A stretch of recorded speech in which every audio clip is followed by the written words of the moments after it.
Hello, everyone, and welcome to History of Literary Criticism series. This is session 4, and we're going to discuss Longinus today. When you approach Longinus, you have to be a little bit cautious because we don't have that much definite information about Longinus. It is believed that he was a Greek man, but, well, we can't be sure about that because this has been decided references that he makes in his book on the Sublime.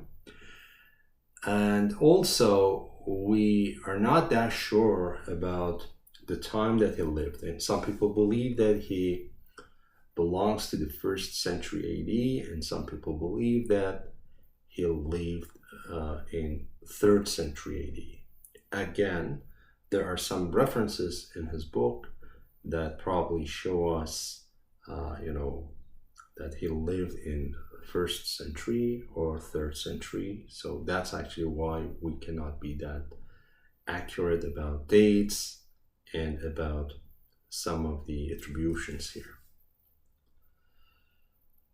But something that we can say for sure is that he was the first Romantic critic and that he was the first comparative critic. Well, these are sometimes challenging words. For example, romantic might mean a lot of things, and you may not be so sure about the meaning of romantic or even comparative here. But don't worry, while talking about Longinus in this session, we'll touch those words as well, and I'm going to make it clear for you why he is famous as the first Romantic and also the first comparative critic. For example, when we say that he was the first comparative critic, the reason is that we find a lot of references to Old Testament in his book, okay? He quotes a lot from Genesis, and that actually imports some sort of totally different tradition into the literary world. You probably remember that while talking about other thinkers and literary critics or philosophers, we didn't talk about Old Testament because they preceded Old Testament, right? They preceded that time. They lived in a time that we don't have actually that kind of religious context. But for Longinus, things are different a little bit, right? So he lives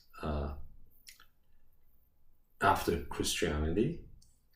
So naturally, there are some references to the Old Testament, to the Bible. And there are some cases where he talks about some lines in the Old Testament and introduces those lines as something that he calls sublime. So before going any further, let me give you a little bit of historical context. Well, Longinus lived at a time which could be considered as the decline of Greek civilization and culture. Plato and Aristotle lived at a time that we can consider as the golden age of Greek civilization. But Longinus is different. Longinus is far away from that time, and that gives him kind of advantage because he is not opinionated or biased about Greek culture and civilization.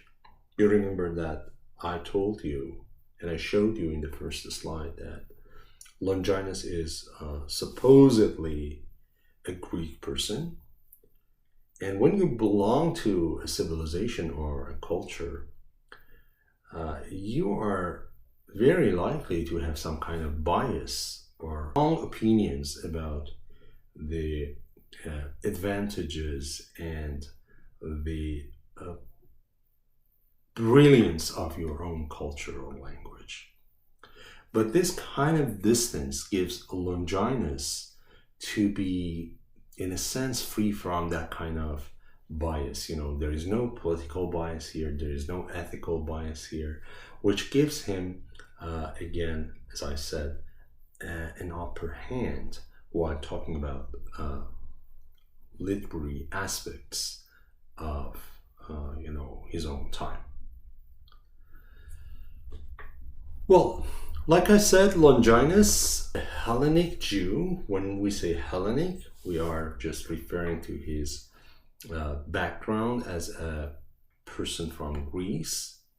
So he had this kind of Greek, let's say, probably attachment or connection. And then we say that he was a Jew, which is, a religious reference.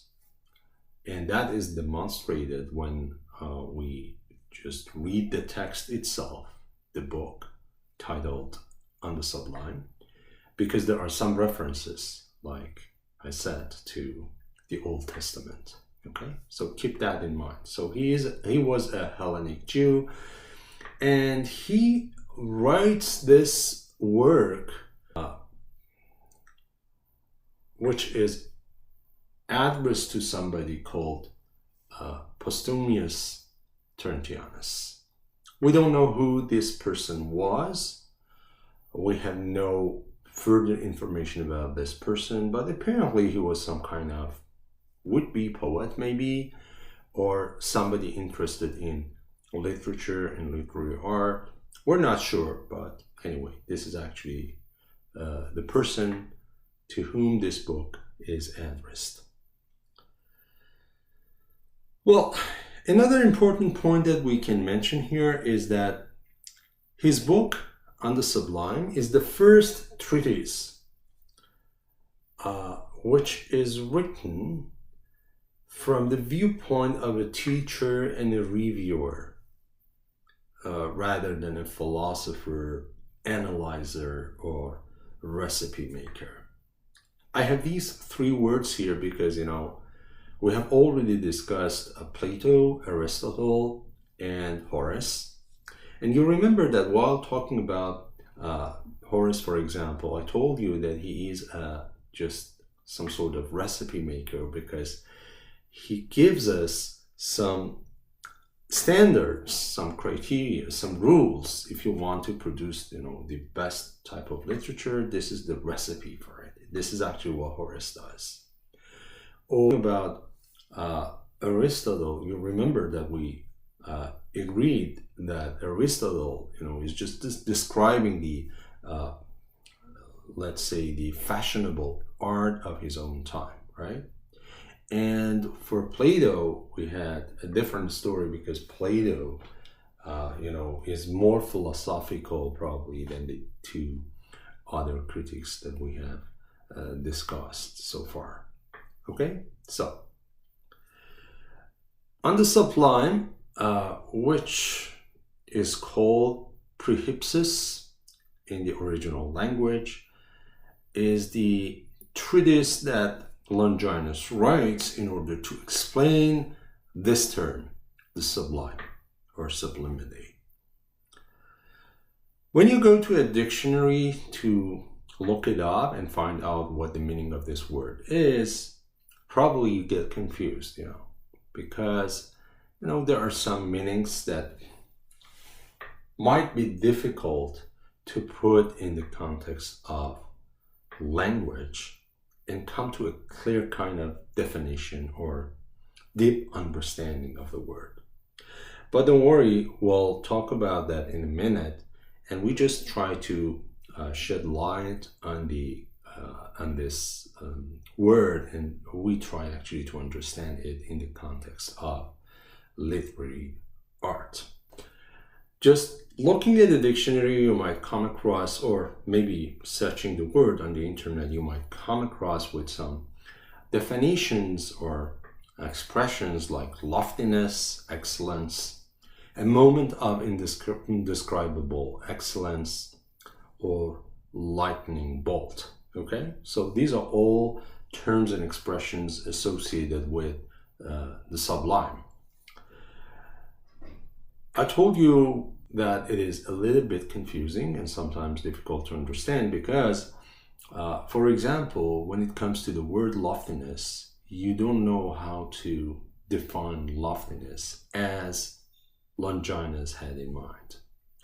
Or, for example, when you talk about excellence or elevated language, these are all descriptions, all are attributes that we don't have a clear idea or clear definition for. What does it mean, excellence? What does it mean, loftiness? Or, for example, when he says that sublimity is just, being elevated, what does it mean? Who's going to define that for us, okay? Who's going to define that to a bunch of audience who don't understand what the word is, right? So, loftiness, excellence, elevated language, being exalted, or these are all the terms that are associated with this sublimity or the word sublime. But something interesting that I want to highlight here is that lightning bolt. We come to that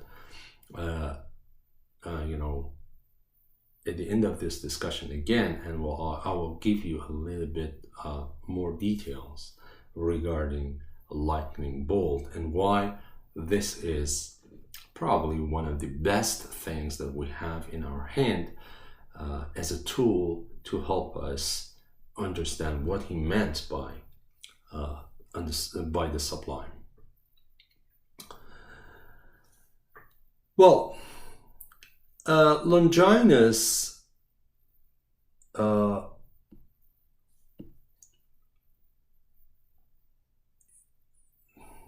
writes this treatise on the sublime, and then the book comes with some important features. Okay, some important features because he is just trying to help us understand what this sublimity is. While talking about sublimity, we see that Longinus emphasizes passion.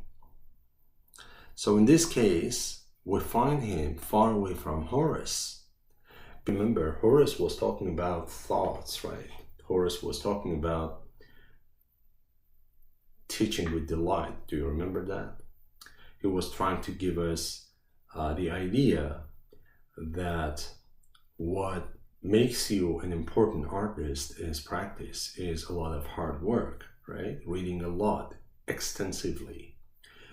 But here we have this word passion, which stands in stark contrast with that kind of mentality, right? So passion, again, is a difficult word here to define because we don't know what Longinus really means by this word passion. Is it just emotion? Is it feelings? And can we just assume that passion, feelings, and emotions are synonymous, which apparently are not? So this is a difficult, again, word here to interpret, to translate into something easier to understand. So, first of all, he emphasizes passion. And again, when we talk about passion, you remember that passion becomes a value, something which is to be acknowledged and appreciated and deemed valuable at the time of romantic poets, right? Romantic poets, romanticism appreciates passion and emotion and feelings, right? And that is totally different from the neoclassical idea, which puts emphasis on reason, right? So we have this kind of contrast between passion and reason. This is kind of dichotomy here that we need to be aware of.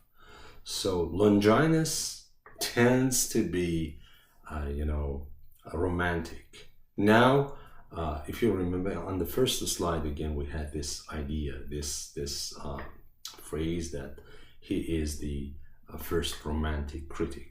Do you remember that? So that's why, because he puts emphasis on emotion.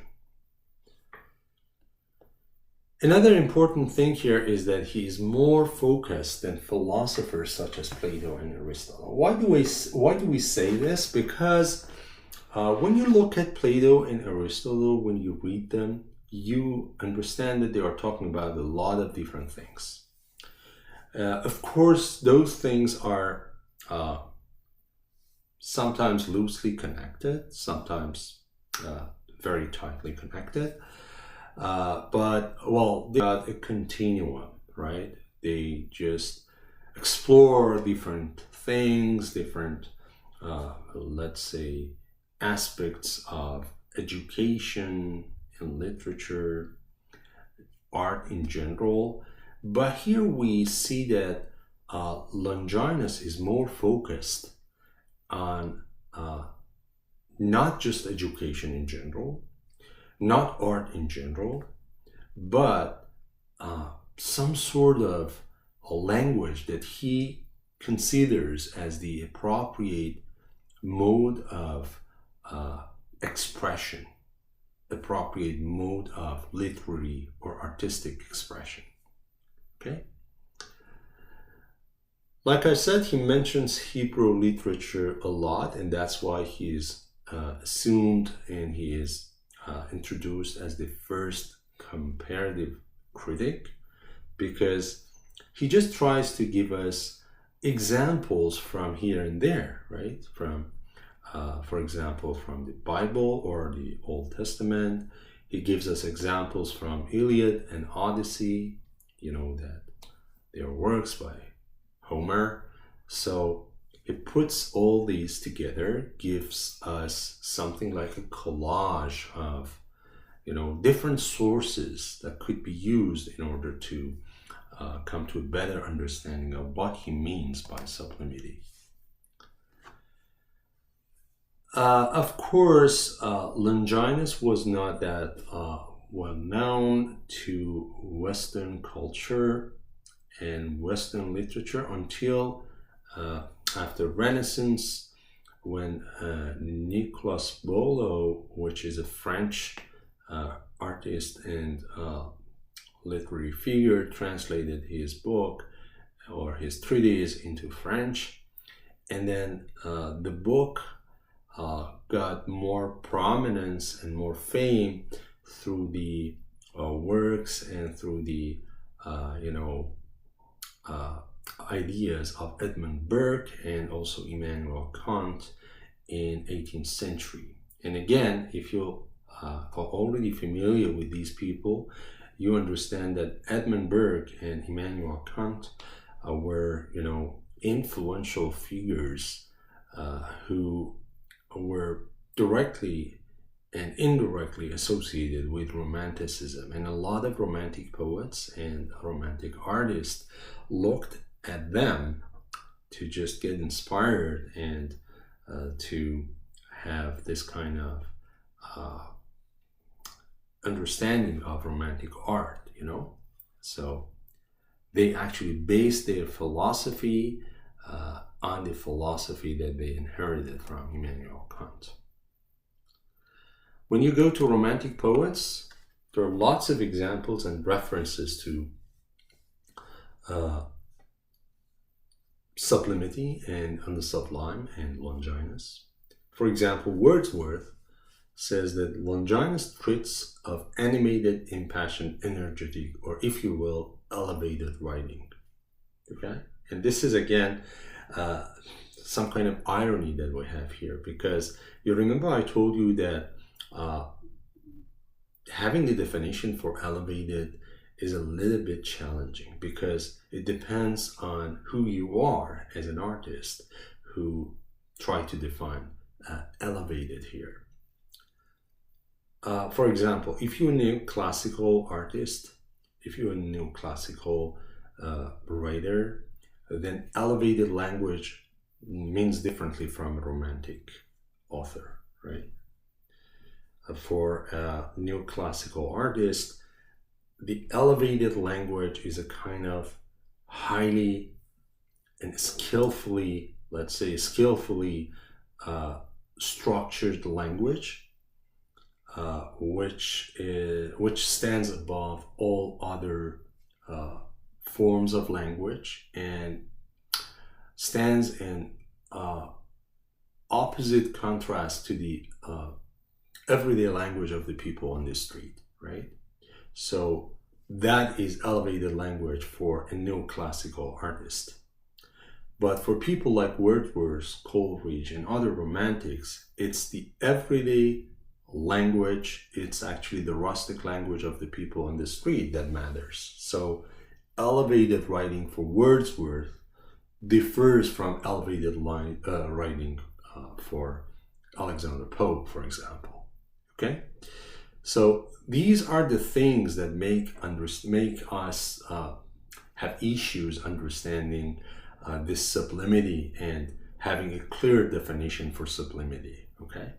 Like what Wordsworth says here, Longinus is associated with, this kind of passion, energy, feelings, emotions, combined.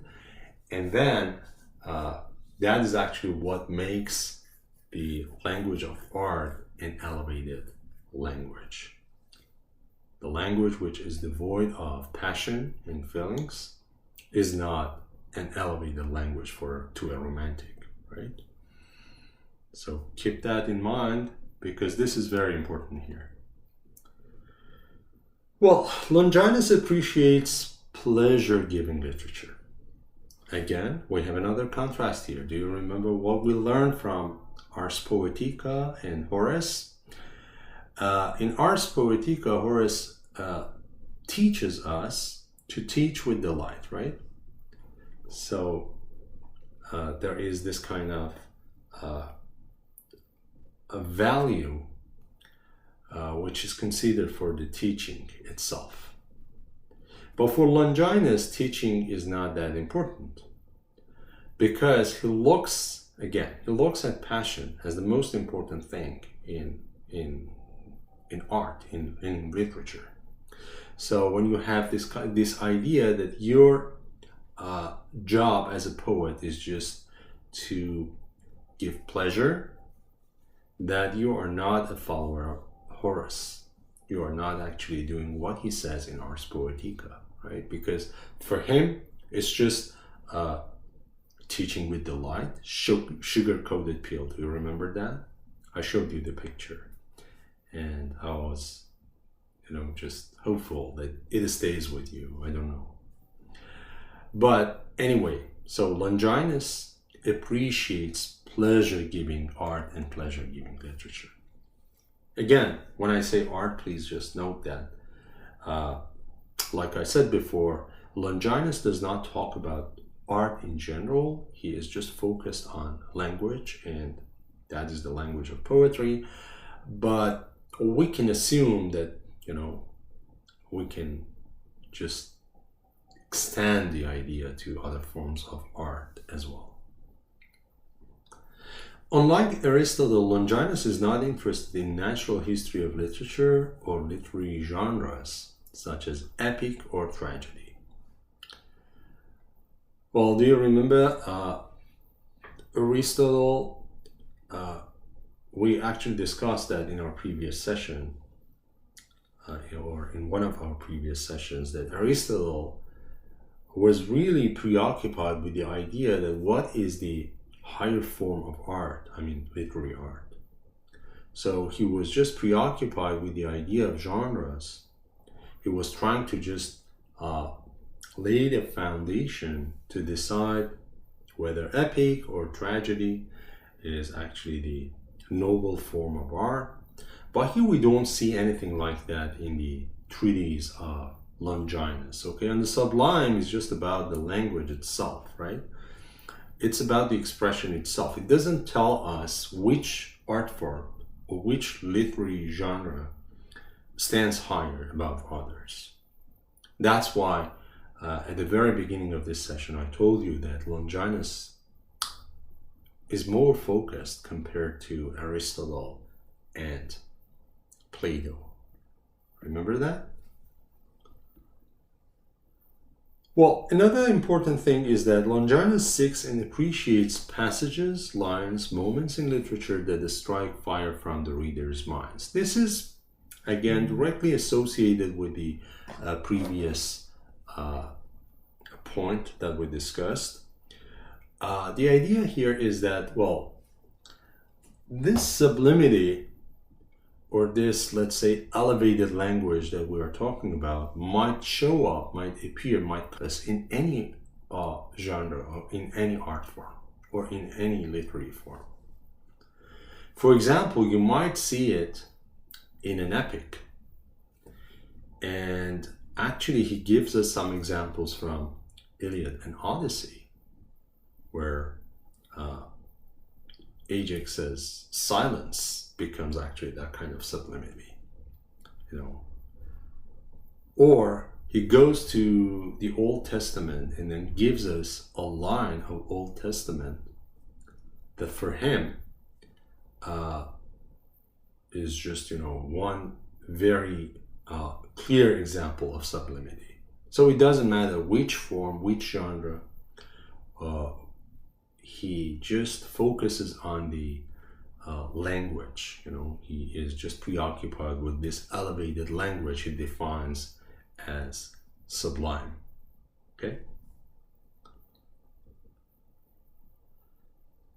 Now that we talked about sublimity and you have just some sort of preliminary understanding of sublimity, let's talk about characteristics of sublimity as Longinus introduces them in his treatise.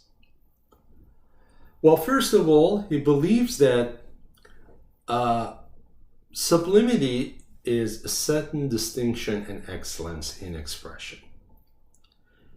At the first glance, this might seem, well, pretty clear to understand, pretty easy to understand, right? Well, okay, so it is distinct, it is different, it is distinguished.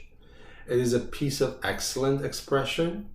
But again, if you remember, I told you about, you know, this idea of excellence in different eras, in different epochs, in different periods. For example, excellence is different for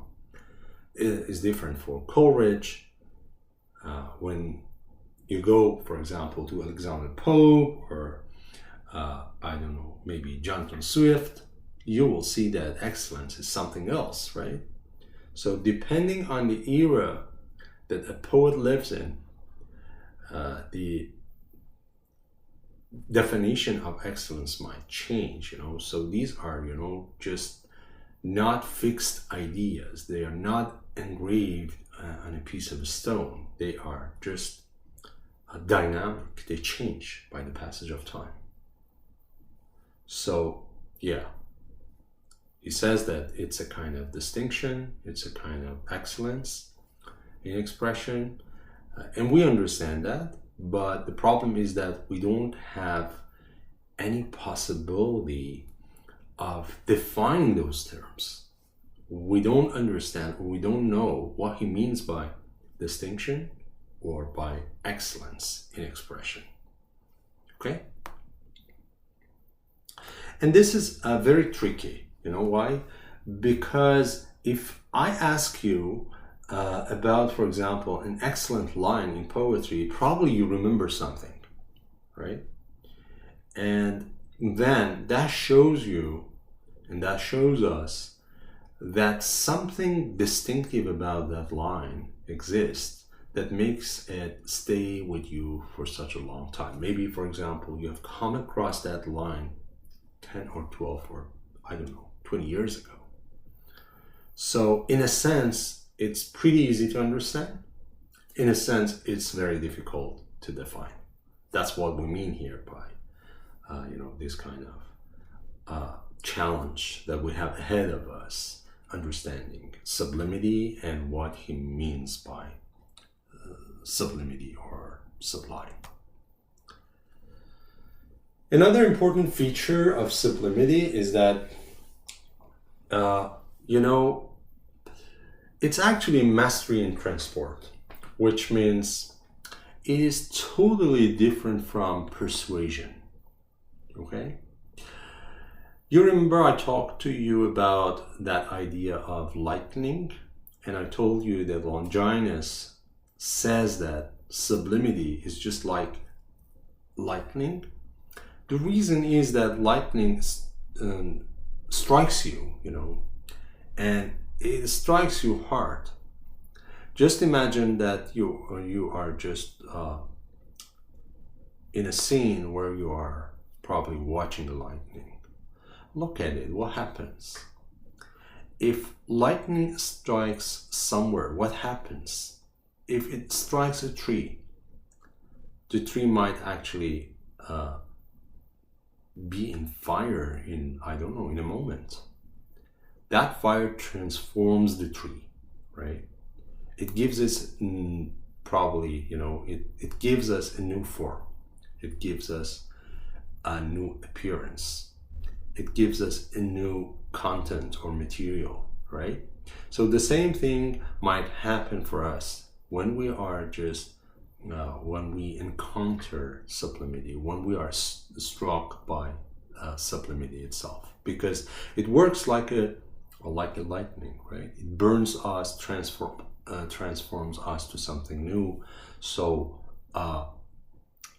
that is different from persuasive language. I talked about persuasive language when I was talking about Aristotle and his explanation about the art of persuasion. Do you remember that I told you that there are 3 pillars for a persuasive argument or a persuasive language? That was actually appeal to emotion, appeal to reason, and appeal to credibility. Do you remember those, right? So we had logos, appeal to logic, pathos, appeal to emotion, and ethos, appeal to credibility, right? So when somebody is persuasive, he's slow, right? Because he has to convince you first, and he has to make you believe in some kind of idea or some kind of worldview. He has to just work on your mind and on your heart in order to push you toward acting in a certain way or thinking in a certain way. That is actually what persuasion does to us, right? So it's a kind of a slow process. But what about lightning? It strikes and burns on the spot, right? So it's not a slow process at all. So you are just reading a piece of literature, probably you are reading a poem, and then you find yourself, struck by something hard, and that is, maybe the power of that language. We're talking about elevated language, right? So the elevated language that he likens to lightning. So that's what I mean here, try to understand this kind of sublimity by putting it in contrast to what we see in persuasion and persuasive language, okay? So the elevated language strikes you like that, affects you instantly, transform you completely, at least for a while, makes you experience a moment of ecstasy, a moment when you feel that you are out of your body, out of yourself, as if you are experiencing something new, right? So that is a moment of ecstasy, right? That is a moment where when you just feel something absolutely new and totally different from what you experience in persuasion or in a persuasion process. Okay, so This is transport. This is transformation in a moment. This is just being,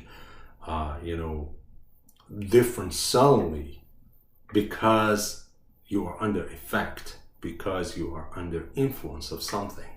And that thing is the elevated language as Longinus believes in its function. Okay, so mastering transport stands as an opposite thing to what we see in persuasive language.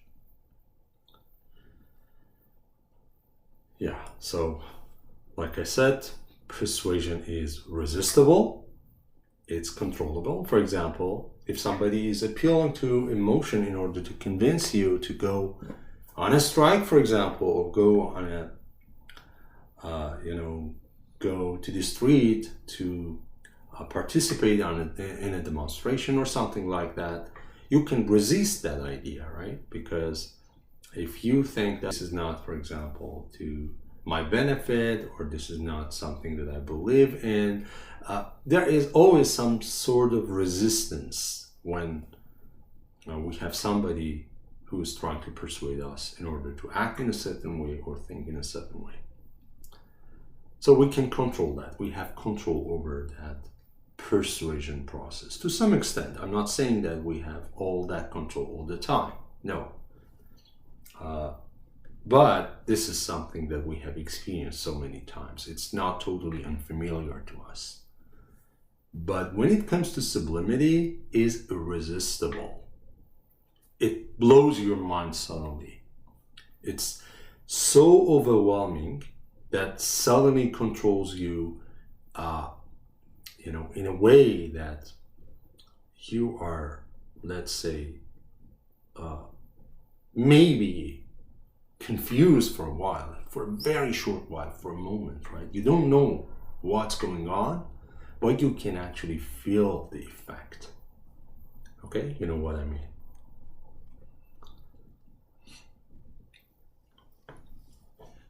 Another important thing here is that unlike skilled invention in organizing a dynamic whole and well-structured composition, sublimity is a flashing phenomenon like a thunderbolt, displaying the power of oratory in all its plenitude. So this is basically the same thing that I just said a minute ago, which means sublimity comes to you as a very forceful, powerful, overwhelming, and let's say breaking power. Okay, it's something that you don't have any control over. It's something that affects you in full, and it's different actually from the art of composition, which is related to the same thing of persuasion and the art of oratory. Okay.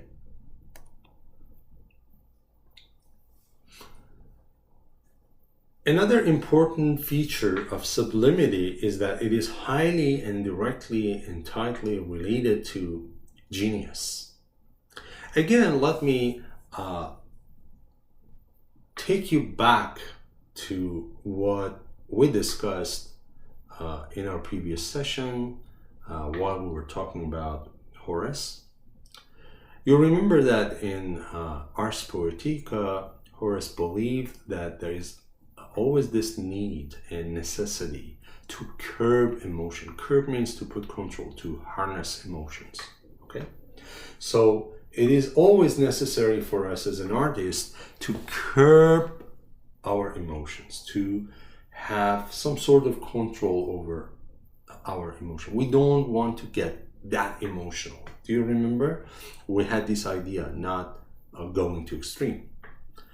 But for Longinus, things are different because he thinks that genius, talent, something that you are born with, is, above all other things, above all other instructions, trainings, because, it's actually something which is, in a sense, related to another world, right?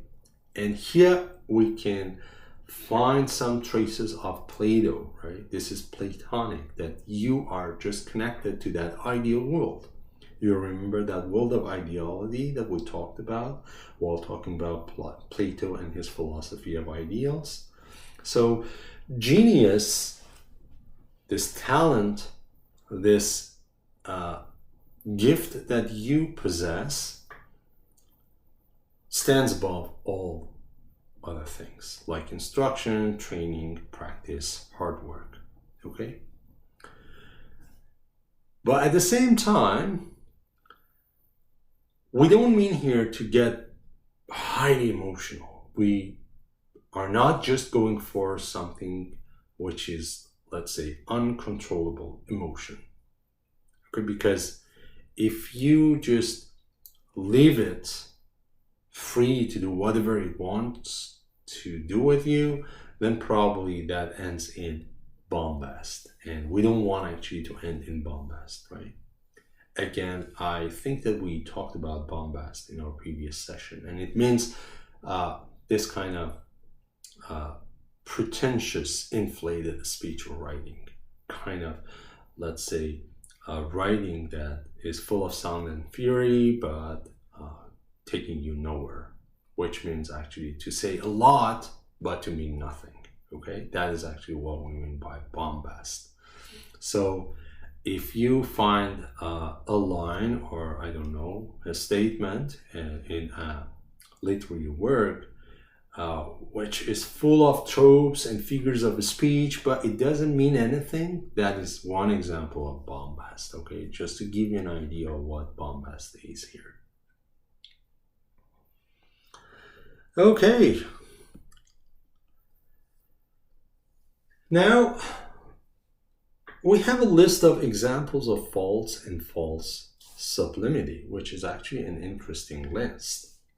Well, we just talked about one of these false, and that is bombast, which is this kind of flatness, grandiosity, or empty grandeur, which means, like what I said, you write something, you have all the, I don't know, a lot of figures of speech, and you have a lot of metaphors, similes, personification, everything. But it doesn't mean anything. I mean, it doesn't have any effect on the audience or on the reader, because it's not, there is not actually this kind of connection between the sense and the sound, between the content and the form, between the literary devices that you are employing here and the expression that you had in mind to provide your audience with. Okay, so bombast is one of the false or false moments of sublimity. We cannot call it sublimity, but this is actually what sometimes we confuse with sublimity. Another important example here is puerility, which means childishness, triviality, or foolishness.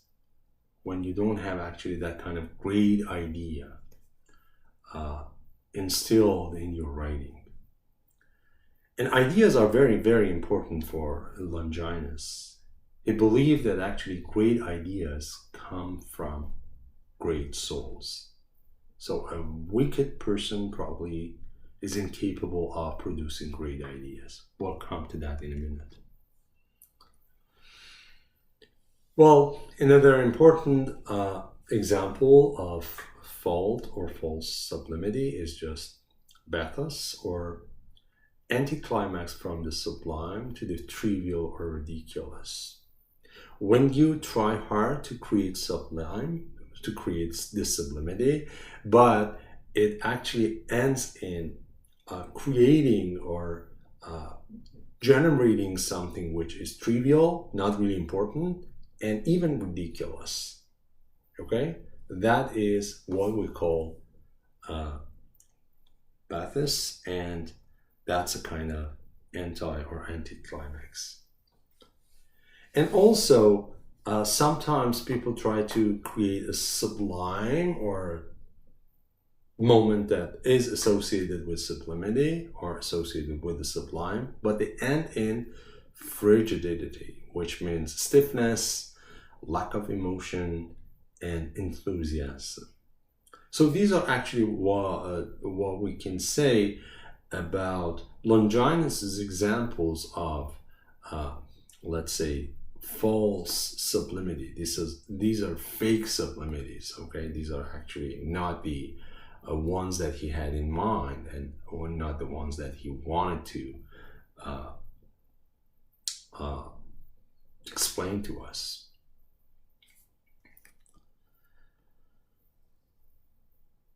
Let's take a look at what he thought about experience. Well, I would say that here we can find some kind of similarity between Horace and Longinus. Probably you remember that Horace was in favor of hard work, extensive reading, and experience. And here Longinus too believes that long experience is just a source of accurate judgment. So it is what gives us this power to do and false. Okay, so what makes us able to be a good judge is actually having that kind of long experience, because it enables a critic to just identify and experience sublimity, which means actually it comes to you through long experience. Otherwise, you would not be able to identify those moments of sublimity that you see in a work of art. Okay? But something that is very, very interesting for me, actually that is my favorite part of his argument here, is that he tells us that sublime is the one that survives a first hearing, which means while you are reading, for example, a poem, and then you see a line that stays with you forever, it strikes you on the spot, and then it stays you forever. That is actually what he calls sublime. And I'm pretty sure that you have experienced yourself somewhere, or sometime in your studies, when you come across with a piece of writing that actually strikes you like that, like a lightning, right? And then it just make you go out of yourself for some time, experience that moment of ecstasy, and feel that moment, feel that experience. Okay, so. And then you don't need to go back to it in order to just, have a review or in order to remember. It stays with you, It is with you for a lifetime. That is actually what he calls sublime. So the memory of sublime is hard to efface, which means it is really difficult to erase that memory. It's as if you have a pixel in your mind, okay? That pixel is gonna stay there forever. You cannot actually remove that. You cannot delete that. It stays with you for a lifetime. So another important feature, or let's say characteristic of the sublime, is that it could be identified when people of different walks of life have the same idea or have the same opinion or verdict. Verdict means judgment on a piece, and have concordance on a strong and unassailable admiration, which means, you just see that sometimes movies strike people in that way. I mean, you ask a physician, you ask an engineer, you ask a teacher, you ask a nurse, you ask an uneducated person, you ask a worker, you ask whoever, And then you get the judgment that, oh, that was a great movie. That scene, for example, in this movie was such and such. So that could be an example of sublimity here, because it strikes people from all, maybe not all, but actually most cultures, most ages, that way. That is actually the moment that they experience. That is actually the moment that transforms them in a way. So that is sublimity. Okay, that is the sublime.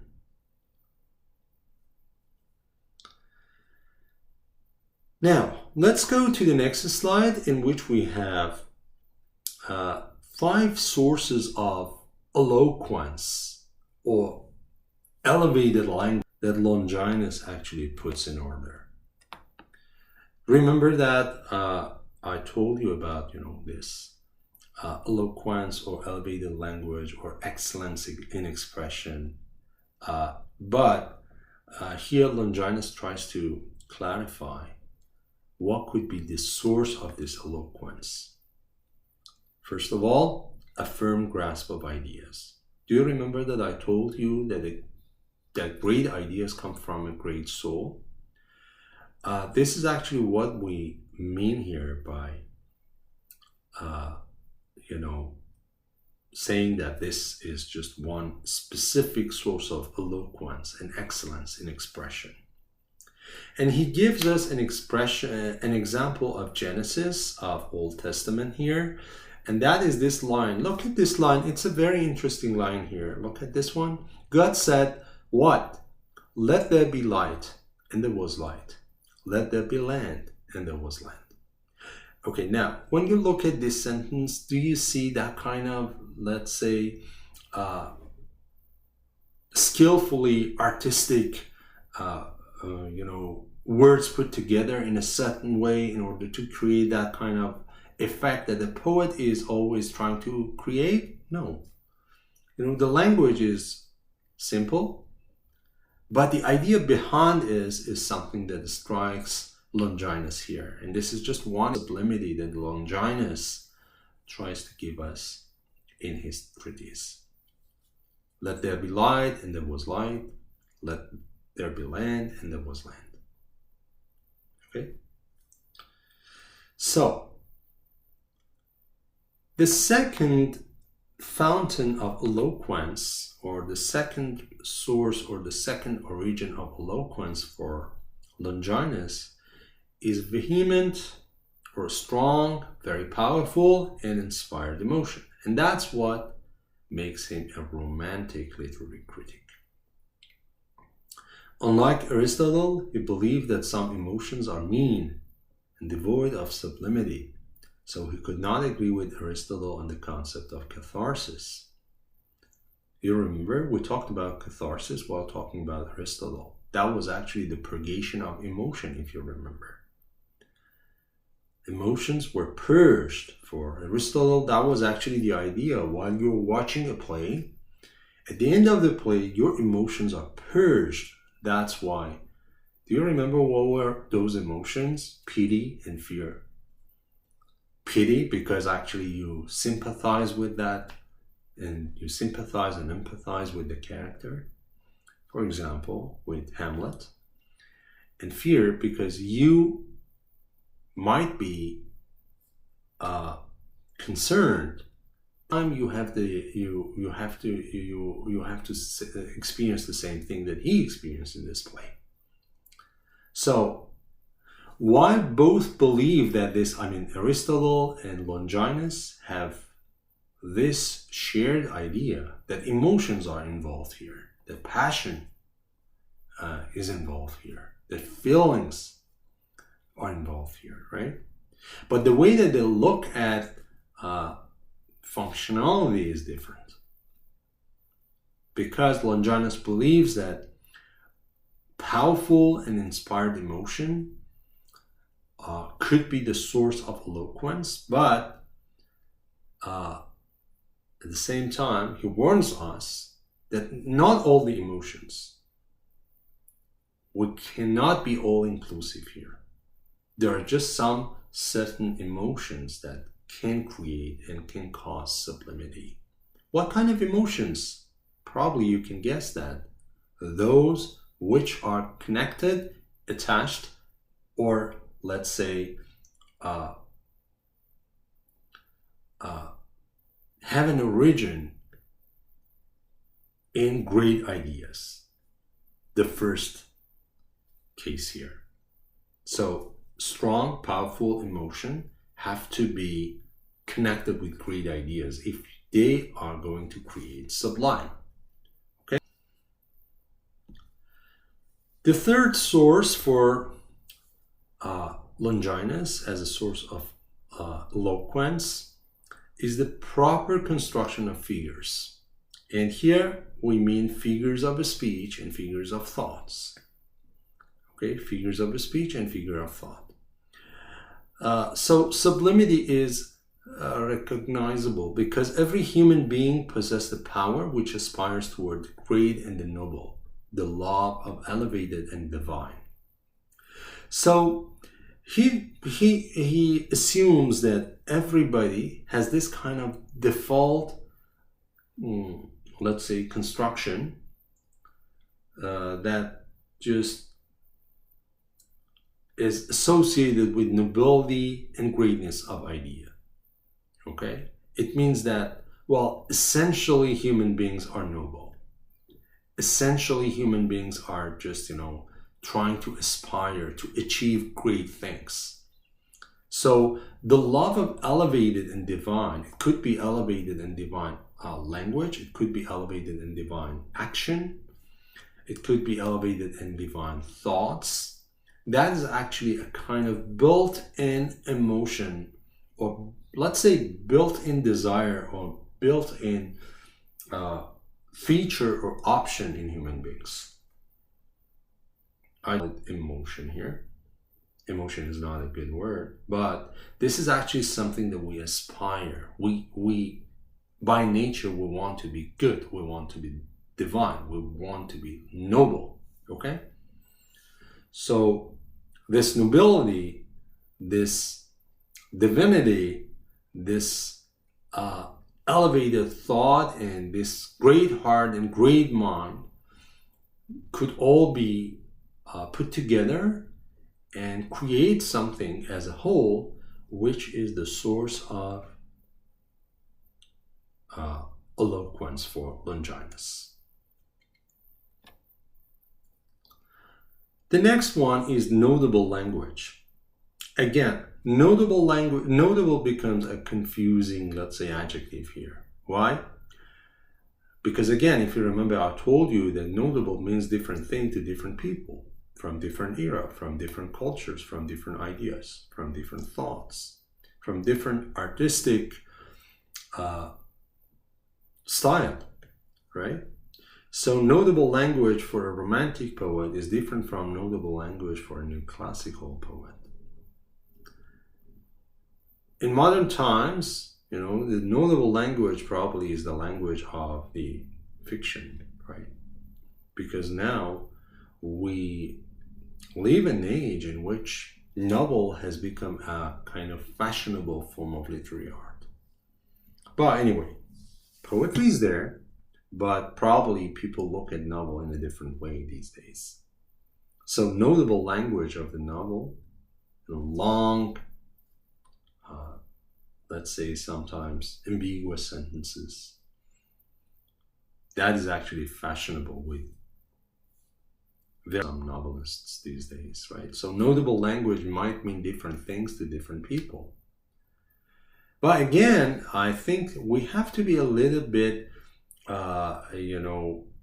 inclusive here and understand the idea that Longinus is giving us these kind of adjectives and attributions because probably he was pretty sure, at least at his own time, that people understand him, right? That people know what notable language means. So that is what we should have in mind while talking about Longinus. And the last one, the last source or the last fountain of eloquence is the effect, general effect of dignity and elevation. Okay, again, I think this is again something culture-based, because we cannot be sure what dignity means, what elevation means in different eras, in different cultures. So you see, that's why I told you at the very beginning that Longinus is a little bit challenging. And if you want to approach him, you have to be cautious because of these terms, because of these words that he uses in his treatise, and because we cannot be sure that these ideas, these terms and expressions actually are understood today the same way that understood at Longinus' time. Okay? Yeah, so I think that's actually what I had to tell you about Longinus today. I don't want to make it long, and I am sure that you understand. To understand Longinus, you have to read the treatise itself. So let me hope that you do that. Thank you very much for listening to me, and this is actually what I had for today. Please let me know if you have any comment, if you have any idea, anything that you want to share with me. If you have any question, please leave it in the comment section. I will try my best to provide you with an answer as soon as possible and as quickly as possible. Thank you so much, and have a great day.